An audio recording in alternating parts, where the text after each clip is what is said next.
उम्मीद करते हो सब अच्छी होंगी, स्वस्थ होंगी। तो बच्चों आज हम लोग जो पढ़ने जा रहे हैं हिंदी मंचवी का पाठ है 14। पाठ 14 है एवरेस्ट से पत्र, यानी जो माउंट एवरेस्ट है वहां से पत्र है। ठीक है, तो इस पाठ में क्या क्या हो आज हम पढ़ने जा रहे हैं। तो आप लोग अपना हिंदी मंचवी का बुक निकालिए, पेज नंबर 78 देखिए, पाठ 14 एवरेस्ट से पत्र। प्रस्तुत पाठ एवरेस्ट शिखर पर विजय प्राप्त करने वाली महिला बछेंद्री पाल पर आधारित है। तो आज हम लोग जो पाठ पढ़ने जा रहे हैं वो किस पर आधारित है? जिन्होंने माउंट एवरेस्ट पर क्या किया था? झंडा फहराया था, विजय प्राप्त की थी, वह थी बछेंद्री पाल। उन्हीं के ऊपर ये आधारित है, जिसमें उन्होंने एवरेस्ट पर चढ़ते समय आने वाली बाधाओं के विषय में लिखा है। तो इस पाठ में जो दिया हुआ है कि जो बछेंद्री पाल है उन्होंने जब माउंट एवरेस्ट पर चढ़ाई की तो किन किन कठिनाइयों का सामना करना पड़ा और किन किन कठिनाइयों से संघर्ष करते हुए माउंट एवरेस्ट पर विजय प्राप्त कर सकी। ठीक है, हमारा जो लक्ष्य होता है, हमारा जो उद्देश्य होता है, उसे प्राप्त करने के लिए हमें बहुत सी कठिनाइयों का सामना करना पड़ता है। कोई भी लक्ष्य ऐसे प्राप्त नहीं हो जाता है। ठीक है, तो वे जब माउंट एवरेस्ट पर चढ़ाई की तो उन्हें किन किन कठिनाइयों का सामना करना पड़ा उसके बारे में एक झलक इसमें दिया हुआ है जो आज हम लोग पढ़ने जा रहे हैं। ठीक है, मेरे प्रिय छोटे छोटे भाई बहनों, जय हिंद। इस समय दोपहर के 1:07 हुए हैं।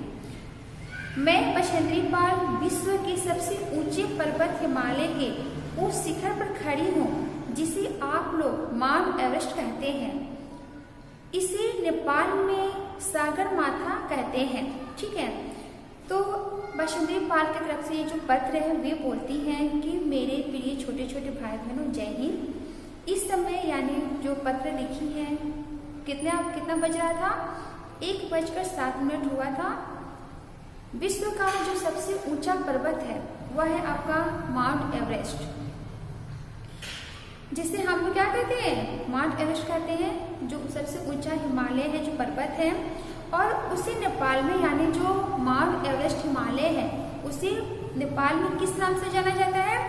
सागर माथा के नाम से जाना जाता है। किस नाम से जाना जाता है? सागर माथा के नाम से जाना जाता है। क्या? Mount Everest. मेरा जन्म सन 1954 में उत्तर काशी के पास नकुड़ी गांव में हुआ था। तो जो बछेंद्री पाल है उनका जन्म कहाँ हुआ था? उनका जन्म 1954 में हुआ था। कहाँ पे? उत्तर काशी के पास नकुड़ी गांव में हुआ था। मैं जब विद्यालय में पढ़ती थी तो खेल कूद में खूब भाग लेती थी। आप जानते हैं कि हर बच्चों का अलग शौक होता है, किसी को ड्राइंग करने का शौक होता है, किसी को गाने का होता है।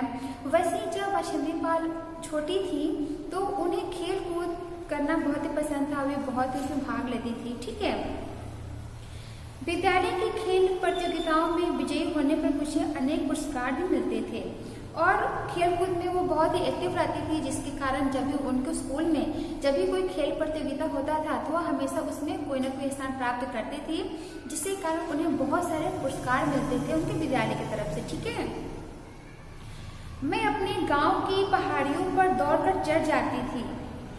तो वे क्या करते थे? उनके गांव में जो पहाड़ियाँ होती थी वे दौड़कर उस पर चढ़ जाती थी।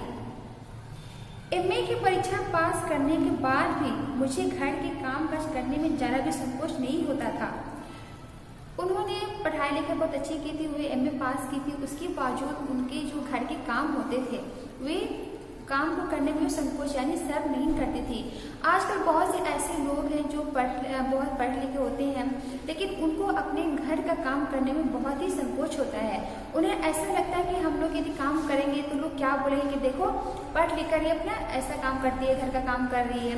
तो ये क्या बोल रही है कि मैंने एमए पास किया था, यानी जो मास्टर डिग्री होता है, मास्टर ऑफ आर्ट्स, उन्होंने मास्टर ऑफ आर्ट्स की पढ़ाई की थी, उसके बावजूद भी वे अपने घर का काम करती थी। उन्हें कोई भी संकोच नहीं होता था घर का काम करने में। ठीक है, जब कभी मुझे पहाड़ों के ऊपर से जलाने के लिए लकड़ियाँ या घास लानी होती थी तो चढ़ते समय कई पत्थर उठाकर ले जाती थी और हमेशा कठिन रास्ते से चढ़कर जाना ही पसंद करती थी। तो पहले क्या होता था, जो खाना वाना बनता था चूल्हे पर बनता था, जिसको जलाने की लकड़ियों की आवश्यकता होती थी, तो जब वो लकड़ियाँ लाने या घास लाने जाती थी तो वे हमेशा कठिन रास्ता का ही चुनाव करती थी। ठीक है, कठिन रास्ते से होकर ही वे जाया करती थी पहाड़ों पर और वहां से वे लकड़ियाँ या घास को लाती थी। मैं उत्तरकाशी में पर्वतारोहण के पाठ्यक्रम में उत्तीर्ण हुई थी। वहाँ पे जो उत्तरकाशी में उनका जो गांव था, वहाँ पे जो पर्वतारोहण यानी जो पर्वत पर चढ़ते हैं उस पाठ्यक्रम में वे उत्तीर्ण हुई थी, यानी उसमें पास हुई थी। भारतीय एवरेस्ट अभियान 1984 के लिए चुने जाने के बाद मैं पर्वतारोहण की तैयारी और उत्साह से करने लगी। तो उसके बाद उन्होंने ठान ली कि मुझे क्या बनना है, मुझे पर्वतारोहण बनना, यानी जो पर्वत पर चढ़ाई करते हैं उन्हें पर्वतारोहण कहते हैं। ऐसे अभियान में पहली बार महिलाओं को स्थान मिला था। तो वह जो अभियान शुरू हुआ था, पहले जो है पुरुष जाति को मतलब उसमें पार्टिसिपेट करने दिया जाता था, लेकिन वह जो अभियान शुरू हुआ था उनके समय में, तो वो पहला अभियान था जिसमें महिलाओं को भी चांस दिया गया था कि जो महिला है वो भी उसमें पार्टिसिपेट कर सकती हैं, वो भी उसमें भाग ले सकती हैं। तो उनका किस्मत अच्छा था जब वे बहुत ही उसमें उत्तीर्ण भी हुई और उनके समय में भी उन्हें क्या हुआ, महिलाओं को पर्वतारोहण अभियान में पार्टिसिपेट करने का मौका मिला। इस दल में मेरे साथ 6 महिलाएं और भी थी। तो जो पर्वतारोहण अभियान शुरू हुआ उस समय, तो उसमें और जो पुरुष है उनके साथ साथ महिलाओं को भी पार्टिसिपेट करने की मंजूरी मिली थी। तो बाशंद्री पाल क्या बोलते हैं कि मैं ही एक अकेली महिला नहीं थी, मेरे साथ और भी 6 महिलाएं थी। तो 6 महिलाएं पहले की थी और बाशंद्री पाल ने कुल 7 महिलाओं ने उस अभियान में पार्टिसिपेट किया था। ठीक है, हमारा दल धीरे धीरे हिमालय पर चढ़ने लगा। तो धीरे धीरे क्या हुआ, हिमालय पर लोग चढ़ने लगे। रास्ते की कठिनाइयों के कारण मेरे कई साथी पीछे रह गए। तो जो पर्वत पर हमने चढ़ाई शुरू की तो क्या हुआ कि बहुत कठिनाई आ रहा था, बहुत ही कठिन रास्ता था, जिसके कारण उनके जो साथी थे यानी जो बाशंद्री पाल के साथी थे वे पीछे रह गए। 22 मई 1984 को शिखर पर आखिरी चढ़ाई करने वाले दल में मैं अकेली महिला थी।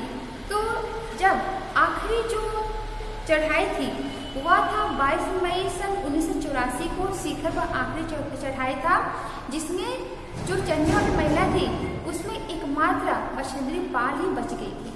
ठीक है, यहाँ हवा में ऑक्सीजन की मात्रा कम थी और तेज बर्फीली हवाएं चल रही थी। आप लोग जानते हैं जैसे जैसे ऊंचाई पर हम लोग जाते हैं वैसे वैसे ऑक्सीजन की कमी होने लगती है। तो माउंट एवरेस्ट जो है वह पहाड़, वह जो पर्वत है बहुत ही ऊंचा है, उसकी ऊंचाई आपका 8,848 किलोमीटर है।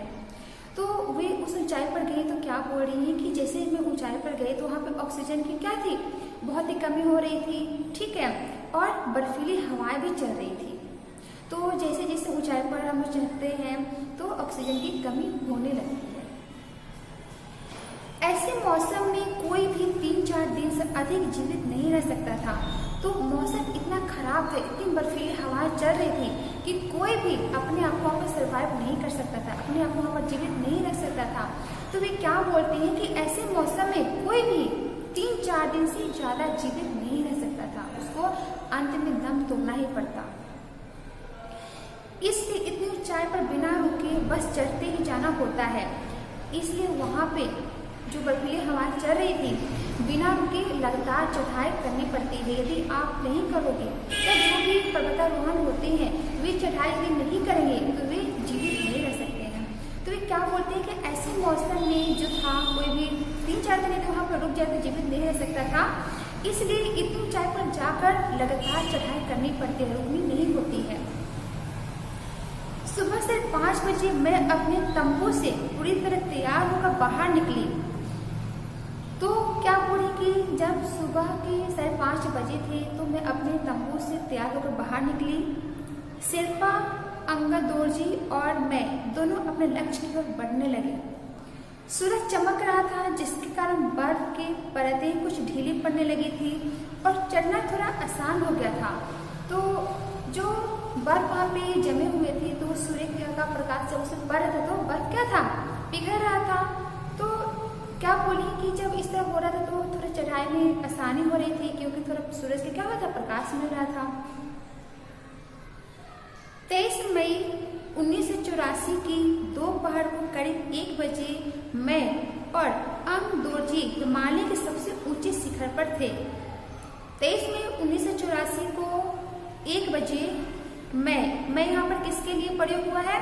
बछेंद्री पाल के लिए। तो बछेंद्री पाल और एक और था अंग दोरजी हिमालय के सबसे ऊंचे शिखर पर खड़े थे। शिखर पर पहुंचकर मैंने ईश्वर को धन्यवाद दिया और सागर माथा को चूमा। तो इतनी मुश्किल जो कार्य थी, इतना मुश्किल जो कठिनाई था, उसको पार करते हुए जो बछेंद्री पाल थे वे कहाँ पे पहुंच गई? माउंट एवरेस्ट के चोटी पे पहुंच गई और उन्होंने ईश्वर को धन्यवाद दिया कि हे ईश्वर, आपके कारण ही, आपके दया के कारण मैं यहाँ तक पहुँच पाई। वे ईश्वर का शुक्रिया करते हुए जो सागर माता यानी जो माउंट एवरेस्ट है उसको चूमती है। दुर्गा माँ की छवि जो मैं ले गई थी उसे वहाँ रखा और प्रार्थना की और उन्होंने अपने साथ दुर्गा माता का छवि यानी उनकी फोटो वहाँ पे ले गए थे और उन्होंने प्रार्थना की। अपने माता पिता की प्रेरणा और आशीर्वादों से ही मैं एवरेस्ट की चोटी पर चढ़ सकी और अनेक साहसिक कार्य कर सकी। तो वे क्या बोलती हैं? वे दुर्गा माता का फोटो वहाँ पे रखकर बोलती हैं कि ये सब ईश्वर और मेरे माता पिता के आशीर्वाद ही है जिसके कारण मैं इतना साहसिक कार्य करने में सफल हुई। क्योंकि माउंट एवरेस्ट पर चढ़ना कोई मामूली बात नहीं होती है। ठीक है, अब तो मैं भारत की पहली महिला थी। तो हमारा भारत की जो पहली महिला थी जिन्होंने माउंट एवरेस्ट पर चढ़ा था वह थी बछेंद्री पाल। ठीक है, तो भारत की पहली महिला कौन थी जिन्होंने माउंट एवरेस्ट पर चढ़ा था? तो बछेंद्री पाल थी, जिसने हिमालय के सबसे ऊंचे शिखर पर विजय प्राप्त की थी। हिमालय का सबसे ऊंचा शिखर कौन सा है? माउंट एवरेस्ट है। अब मैं विश्व के अन्य पर्वत शिखरों तक भी पहुंचने की कोशिश करूंगी। तो जैसे जिस तरह उन्होंने किसमें सफलता प्राप्त की? माउंट एवरेस्ट पे चढ़ने की सफलता प्राप्त की।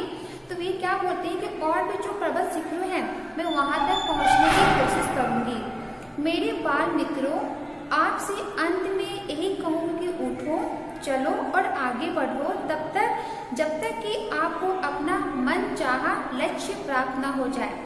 तो वे क्या बोलती हैं कि मैंने जिस तरह अपने लक्ष्य को प्राप्त किया, मैं उम्मीद करती हूँ, आशा करती हूँ कि आप लोग भी आगे चलो, बढ़ो और जब तक अपने लक्ष्य को प्राप्त न कर लो तब तक आप क्या मत करो?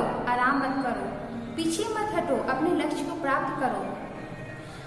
आपकी दादी बछेंद्री पाल।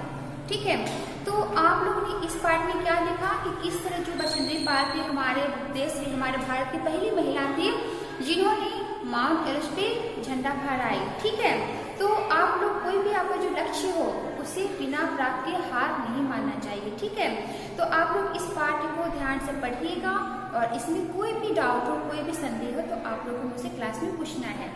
इसमें जो शब्दार्थ दिए गए यानी जो शब्दों के अर्थ है, शिखर का अर्थ होता है चोटी, पुरस्कार का अर्थ होता है इनाम, कठिन का अर्थ होता है मुश्किल, पर्वतारोहण का अर्थ होता है पहाड़ पर चढ़ना, उत्तीर्ण का अर्थ है सफल, लक्ष्य का अर्थ होता है उद्देश्य जहां पहुंचना हो, प्रेरणा का अर्थ होता है काम करने का जोश, साहसी का अर्थ होता है साहस भरे, विश्व का अर्थ होता है दुनिया। ठीक है, तो आप लोग इस पार्ट को पढ़िएगा और इसमें कोई भी डाउट हो तो आप लोग को क्लास में पूछना है और इसमें जो अभ्यास कार्य है उसे हम लोग क्लास में करेंगे। ठीक है।